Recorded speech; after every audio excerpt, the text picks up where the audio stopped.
नमस्कार, प्रणाम। आप सभी दोस्तों को प्रमोद प्रेमी फैंस क्लब में स्वागत है। जैसा कि हम कल आप सबको बताए थे कि 7/15 में टी सीरीज कंपनी से प्रमोद प्रेमी यादव जी का गाना होली सॉन्ग रिलीज हो रहा है, जिस गाने का नाम है जा हंस के होली में।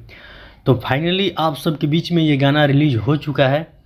तो बहुत ही बढ़िया गाना है। हमने पूरा गाने को रिव्यू किया। बहुत ही ज़बरदस्त गाना है और बहुत ही सुंदर गायकी किए हैं प्रमोद भैया और गोल्डी यादव जी।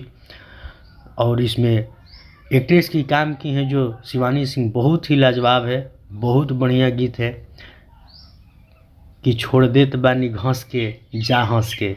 बहुत बढ़िया गीत, बहुत ही बढ़िया सुंदर होली गीत बा। तो आप सब खूब सुनी जा और खूब आशीर्वाद प्यार दी जा।